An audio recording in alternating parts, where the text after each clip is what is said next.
Welcome, everybody. Welcome to another episode of PEM Rules, the Pediatric Emergency Medicine podcast. And today I have a guest that the more I spoke to, the more I realized I should have had him much earlier in my podcasting career.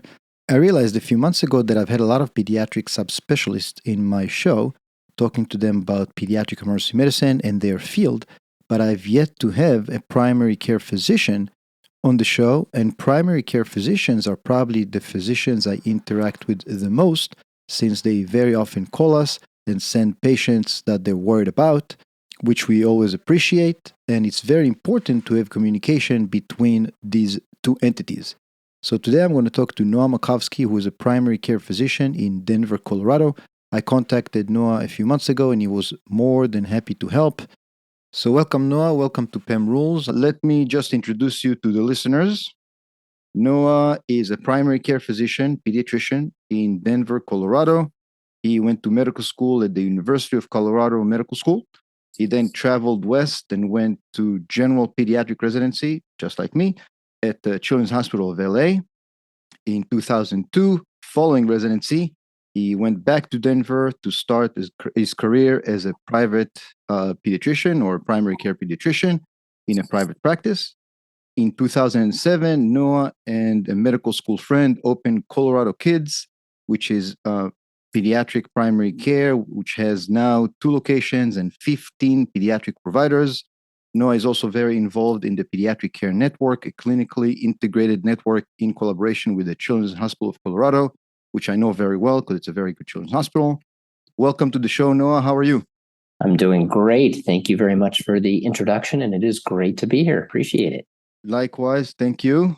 And let me just say, I met Noah 6 months ago, something like that. And we obviously spoke about work, and I figured this will be great because I don't even know how I've had so many guests in my show. None of them is a primary care physician. And primary care physicians are people that I interact with all the time. And again, when Noah and I met, I thought it would be a great person to interview. And let's just say that Noah and I know some people in common. Would that be a fair statement? I think that is a very fair statement. Fair statement. Thank you. Very good. All right. So, Noah, what I'd like to do, I imagine that like many primary care physicians, every once in a while, you see a kid in your office that you think might just be a little too sick to be in the primary care office or in the clinic and needs to go to the pediatric emergency department. My first question to you is one that I ask all my guests. What is your ideal PEM doctor? One who does what? Great question, and I appreciate you asking. I would say my ideal PEM doctor is one who truly listens to my patient presentation when I'm speaking to them, offers potential clinical suggestions that may help me deal with the patient if they're still in my office. And if indeed it is deemed that the patient requires a higher level of care, courteously accepts my patient and treats him or her as an extension of my office.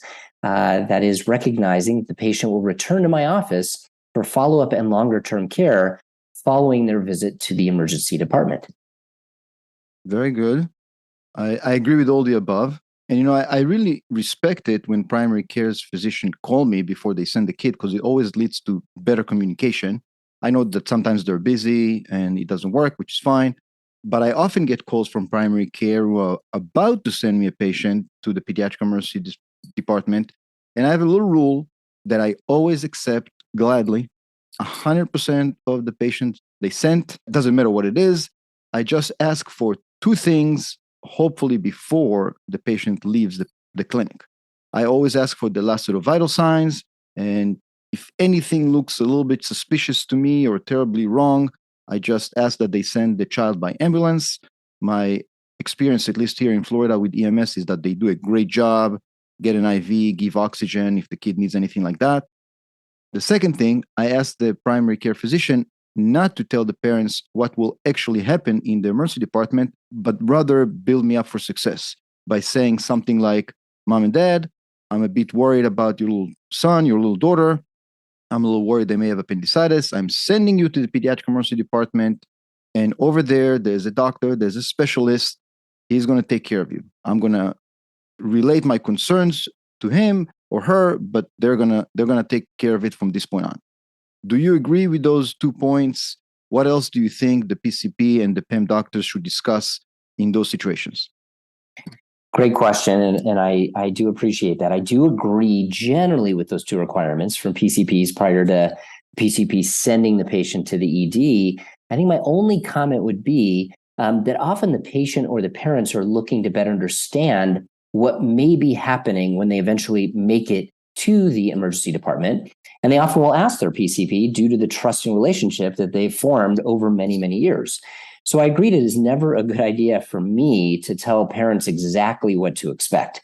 But sometimes having some idea before going into the unknown and scary environment of the ED can be helpful. That said, I always add the caveat that ultimately the emergency room specialists will determine what care will be offered based on their expertise. And I trust the emergency room physicians. And that's why I'm sending their child to that specific emergency department. Something else that's been on my mind is the way that PCPs and PEM docs view their pediatric patients and how each can learn from each other. Since I see them in my office, you see them in your emergency department, but there is some divide that occurs there. So just as an example, and ironically, while I was just in synagogue recently, I had a case in point of how much I respect I have for PEM docs and how I wish they could spend some time with PCPs reviewing some basic medical emergencies that may occur in or out of the office. Because I feel like once a physician, always a physician. So anyone who's witnessing an emergency assumes you as the physician will know exactly what to do. So while standing in synagogue just the other day, a 7-year-old boy actually collapsed right in front of me. And I know most of the kids in synagogue and actually take care of many of them. But I didn't recognize this kid. So I had no idea if he had any medical problems that would have been responsible for his collapse. So without having any equipment, all I could use was my clinical judgment. And obviously he was breathing, he had a pulse, but he was pale as a ghost. So with some relatively simple Trendelenburg positioning and some cold water on his forehead, he was quickly revived.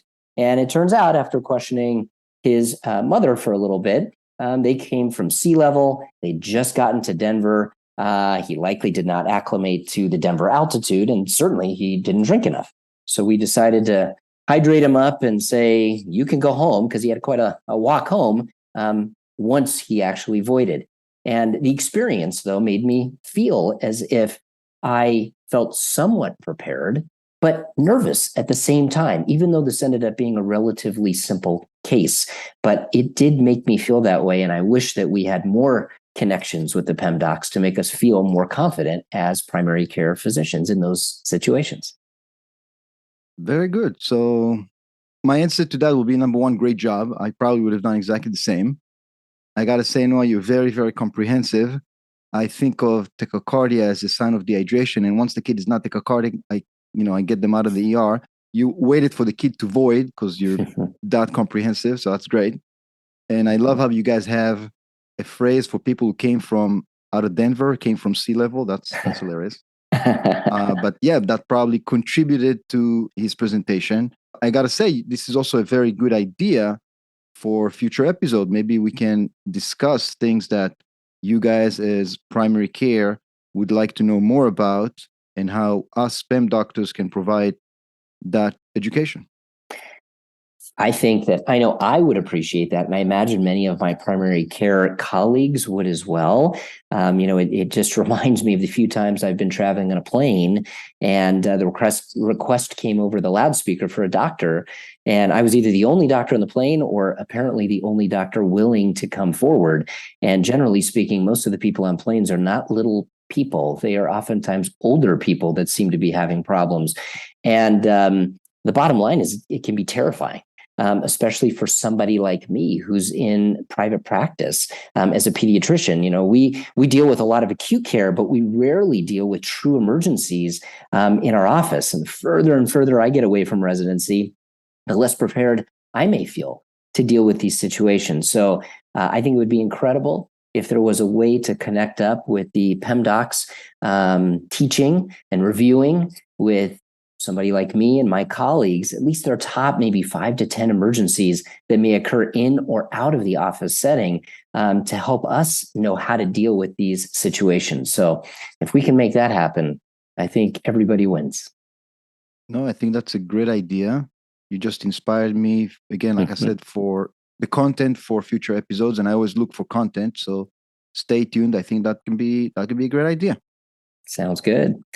But I'll flip it around for just a second here, because I do think there are some things that the general pediatricians could provide for the PEM docs as well.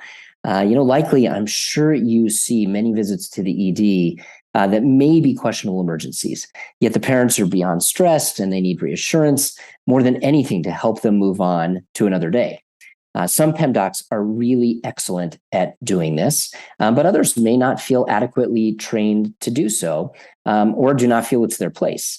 But I will tell you, as a PCP, there's no question we appreciate the follow-up visit the next day after the emergency department visit, where the parents have already stepped away from the ledge because a PEM doc spent a few extra minutes with the family explaining the situation and reassuring the parents. Examples like the one we just mentioned a moment ago, of syncope or febrile seizure, a newborn who's irritable or has some issues like that, and even sometimes some of the mental health challenges that we're now dealing with. PCPs greatly appreciate the PEM docs who present their position also to the patient care as that of a collaboration with the PCP. I've had some situations, unfortunately, where it may occur that a family will return to our office following an ED visit and challenge our clinical judgment, not because they have any medical background, but because a PEM staff member intimated that we didn't exactly fully understand the condition being treated. Our approach was potentially incorrect. Obviously, PEM docs are not there to just blindly protect the PCP, but knowing how different the outpatient world is from the ED, most reasonable providers should understand that most PCPs do all they can for their patients with the tools at their disposal in the outpatient setting. And these tools are very different than those available to you in the emergency department. So the key is just to always remember that it's a continuum of care. And ultimately, we are all here to help that same patient. Yeah, those are really, really good points. And again, the more I listen to you, the more I realize I should have had you earlier in my podcast career. But those are really good points. And just like you said, that the further away you're removed from residency, the less equipped you are with dealing with emergency. The more I am removed from residency, the less I feel equipped to deal with the primary care presentations like that I see in the ER, which I see plenty. And I got to say, I do love it. It's part of what I do. I accept it. But those are really good points that I'd like my listeners to listen to and hear. And I think it's really good points for any ER doctor, whether it's PEM doctor or not, because they all see kids, to be aware of. One more question I had, Noah, and again, I'd like to take advantage of the fact that we're having this conversation, because one of the primary care-like presentations that I see in the emergency department all the time is the spitting newborn. Parents come to the ER since their newborn baby is spitting up a lot. To them, it looks very excessive, very concerning. Obviously, as a PEM doctor, I always ask the questions about pyloric stenosis and stuff like that. But over the years, when I realized this is more like a primary care issue, over the years, I developed my approach to the spitting up newborn. Obviously, it's the PEM approach, but I would love to know what you think and what else I can tell those parents. So, in my mind, the child is free to spit up as much as they want, as long as, number one, the white rule is not violated. So I tell the parents, whatever your baby spits up has to be white, beige, color of the formula, color of the breast milk. That's number one. Number two, the baby is growing and gaining weight. Goes back to one of my rules that I talk about with the residents. The single most important indicator that a baby is healthy is growth. And number three, I ask that there's no blood in the stool. And if so, obviously, I speak to parents briefly about milk protein allergy, etc. So that's kind of like my approach to the spitting up newborn. Now, if none of those is true, I tell the parents that whatever the formula their baby is taking, that's the right formula. I see no concerns and no reasons to intervene. As far as I know, with the exception of the hydrolyzed formula, which to my understanding is Nutramigen and Elementum, all formulas are milk-based, They all have 20 calories per ounce and are really, really similar. I'm unaware of significant differences between gentle ease and super ease and all those. Am I wrong, Noah? I'd love to know your approach to that situation and what else can you teach us about that? Great. So I would say in general, my approach to the spitting up newborn is really similar to yours. I typically ask 4 questions, and some of them overlap certainly with what you just brought up. One is the baby growing? Now, in my practice, I often have the advantage of a well plotted out growth chart to easily answer that question. So that typically doesn't take very long. Number 2, similar to what you said, do the parents recognize what the baby is spitting up? In other words, it should look like breast milk or formula, very similar to ensuring that the white rule is not violated. I will also ask, is the baby in pain with spitting up? Acid reflux is a relatively common entity that we see in primary care, and parents often come in presuming their child will receive a medicine for spitting up. But I always explain the meds that we use are anti-reflux medicines. They're not anti-spit-up medicines. So we typically only go down the road of discussing meds if the baby appears very uncomfortable just before, during, or right after spitting up. And then the last thing that I just directly ask them is the spit up or vomit projectile, which I usually explain is shooting out a good 2-3 feet or more straight out of the baby's mouth. Not what appears to be a large waterfall, because I hear that quite a bit in my practice. And obviously thinking about pyloric stenosis or other anatomic or obstructive issues that may need to be investigated. And then depends on the spitting up itself. I may not immediately talk about blood in the stool, although it's not uncommon that something like that will come up, particularly with these families that know me very well. If they've seen anything, they immediately will either show me a lovely picture or even better, bring in a diaper so I can really see what they're talking about. So I think it's definitely worth talking about here for just a moment. If the blood is present in the stool, it definitely takes us down the path of either a milk protein intolerance or possibly a milk allergy. At that point, a change to mom's diet or a change in formula is warranted. If there's no blood present, I agree that changing mom's diet or the formula is unlikely to affect a happy spitter. But that said, besides for reflux, an unhappy spitter may benefit from mom removing dairy or soy from her diet or changing the formula to a partially hydrolyzed formula. You mentioned one like Gentle Ease. And although we got to be a little careful because this can be a slippery slope, since we certainly try to avoid making too many changes to mom's diet and or to the formula, because this can be very stressful for moms, for parents, and it certainly can be very expensive, as I have seen many families come in and give me a litany list of all the formulas that they have tried. And I know that these are not inexpensive choices for them to make. Very, very good. Again, I love that you just gave me a few things to think about. So I guess I never really think to ask the parents if the baby seems to be in pain or not. That's a great point. And I love the description of the waterfall. That will definitely make me reassured that I don't have to get pyloric ultrasound today. That's great. No, those are really, again, really, really great points. Thank you so much for coming on the show. And again, I think we got an idea for a future episode that you're more than welcome to collaborate again. We'll discuss a few topics that maybe primary care physicians want to get more comfortable with, and PEM doctors can help. Again, thank you very, very much. Thanks for the opportunity. Looking forward to bridging the gap here even more so between primary care pediatrics and pediatric emergency department folks. So thank you very, very much. Appreciate it. So Noah, as usual, I'd like to honor my guest with an outro of their choice. You indicated that you would like something by Elton John or Billy Joel, both of which are great pianists, and my piano skills are mediocre at best. I am aware that you like The Police and you like Sting, so here's my version for Message in the Bottle. Not an easy one. That's the best I can do. I hope you like it, and thanks again. Thank you very, very much. Appreciate it.